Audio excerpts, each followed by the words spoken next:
Hi, you're at Springs in the Desert, and I'm Desert Fox. I'm so glad you chose to spend part of your day with me. Today we're going to be working on a cake tutorial. It's called a tower cake, and it uses 4 different layers of, these are 8-inch rounds that I used. In the first 2 cakes that I'm going to show, they were chocolate. And in the last cake that I'm going to show, they were strawberry. So this was a very popular style when my bakery was open, and I'm going to show you how to put it together and how to keep it stable and what's used for the decorating of it.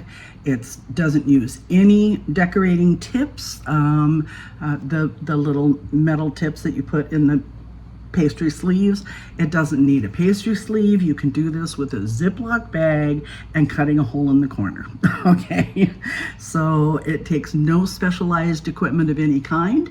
The only thing special that you need is some fat straws, which are called bobo straws for boba tea, because they have that oh gosh, I think it's tapioca that's inside the tea, and the straws are big enough around to suck the tapioca up through. So I'll show you as you go along with each photograph, okay? These are not videos, it's a photograph tutorial, but I'll talk you through it, okay? Alrighty, so I will be having a tutorial very soon showing you how to make your own pastry sleeve out of a Ziploc bag and how to cut the corner in various ways so that you can actually make a decorating tip. For example, you can turn the corner of a stiff, like a freezer style Ziploc bag into a star tip, for example, so that you can do some minor amounts of decorating without having any specialized tools. But that'll be the next video. Right now, we're going to get on to the chocolate tower.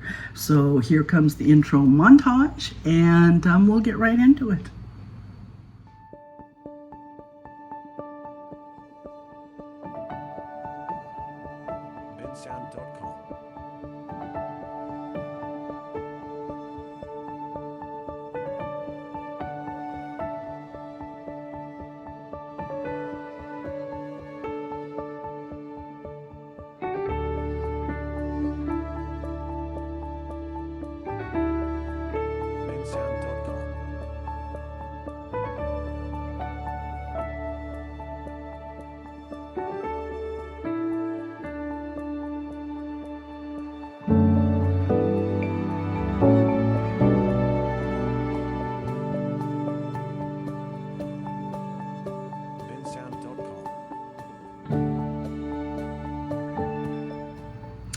Okay, to begin the chocolate tower, my cakes do not need to be trimmed because I use cake strips around the outside of the pan.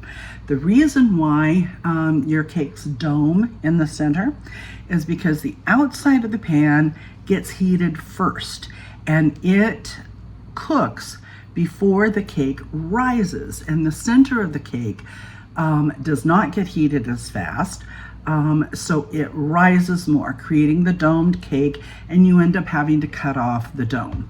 Well, I will teach you in the next tutorial several ways of getting rid of that dome if you need to, but there are ways to avoid it completely. Now, because I had a bakery, I have bakery strips.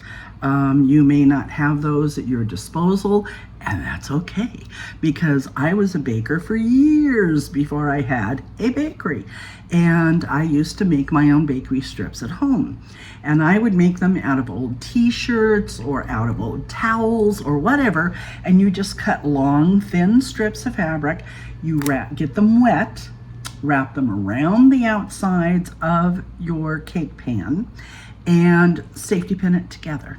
And that wet band around the outside slowed down the amount of time, slowed down the cooking process on the outside of the cake so that the center would be able to heat up also and catch up to the outside, creating a flat topped cake and therefore not wasting any of it.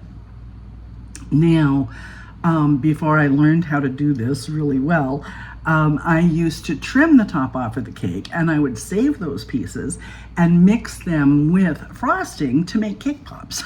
So if you don't do it or you're not successful, it's okay. You can always make cake pops out of them. Okay, very good. So the first photograph here is chocolate tower number 1, and it shows my first cake level, and I have cut the circle, the corner off of a Ziploc bag to show you what it would look like if you were not using a pastry sleeve, if you were using just what I'm telling you to use, and that's a plastic Ziploc bag to have your frosting in, and you just all the way around in a circle to give a nice base for the second level. Chocolate tower number 2 is your second level. Chocolate tower number 3 is the third level, and number 4 shows the whole cake put together without its crumb coat on it yet. So the next photograph shows you the cake with the crumb coat on it. Now, to explain a crumb coat, you coat the cake with a thin layer of frosting once all the way around, because when you're frosting a cake, little crumbs come off of the cake and they get in your frosting and they mess up the look of your cake, and you don't want it to do that. So you put a thin layer of frosting on everything, and before your final frosting, you pop it back in the fridge and you let that chill for a little while, and it seals all the crumbs in so that you don't ruin your final frosting. Now, I'm sure you'll notice some plastic tubes sticking up in the middle of the cake.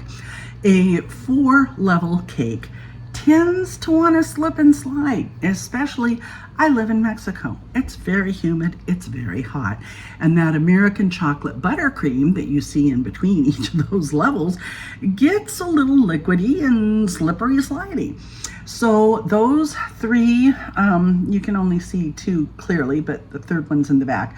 Those 3 yellow are straws, those big Bobo straws that I was talking to you about. And it's showing them poked in, and you push them all the way down your cake so that it goes through all 4 layers, and that gives the cake enough structure to where it can be moved without sliding around and slipping off. Okay. Now, I ended up doing the finish coat in the same chocolate frosting. This particular order had 2 different cakes. One of them was to be a chocolate mud cake, and the chocolate cake itself has chocolate chips inside of it, and it's very rich. And I ended up putting a chocolate ganache on the top of it, which is a very easy thing to do. You get a bar of a chocolate, the baking chocolate at the grocery store, and you melt it in the microwave, and you put a little bit of cream in it to where it gets thin, and you can put it in a Ziploc bag also with a much smaller corner snipped off of the bag, and you can create those drips all down the side. And that also, if you put it all over the top, creates the glue that you can glue on the other things with.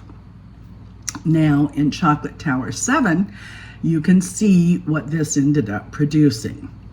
I used popcorn, I used pretzels, I used cookies, I used chocolate donuts, all kinds of things to put on the top of this cake. Now, it's really nice to mix the salt and the sweet together. It gives a nice offset on the flavors. The next photograph here and here show you the same cake from different angles, okay? Then the second cake was also a chocolate cake, but it has a cappuccino frosting, where I used instant coffee in the frosting to make the cappuccino flavor from an American vanilla buttercream. And that cake is shown here here, and here from the different angles, okay?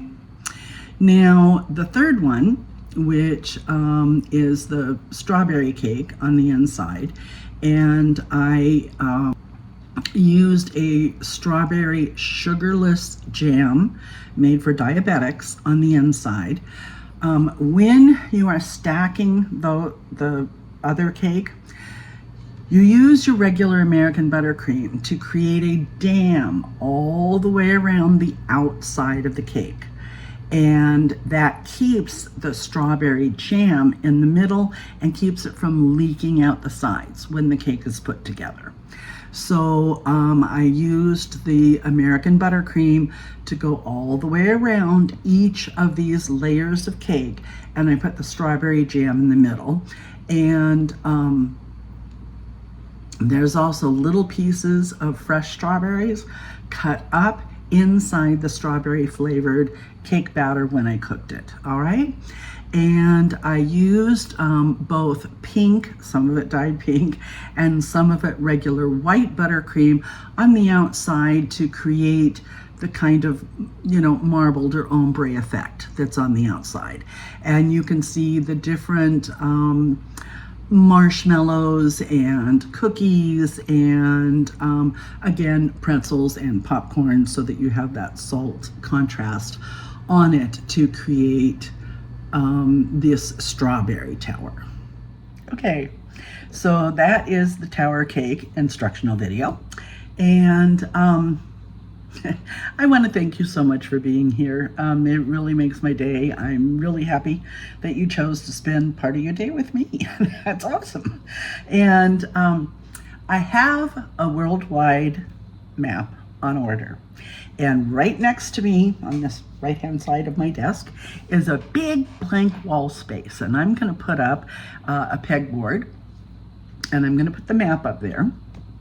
And every time somebody comments where they're from, as long as there's enough room and I can, I'm going to put a push pin with a little tag with their name on it in the location.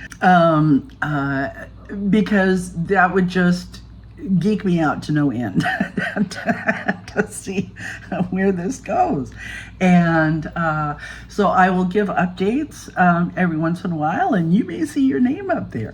I would love it if you would let me know where you're watching this from.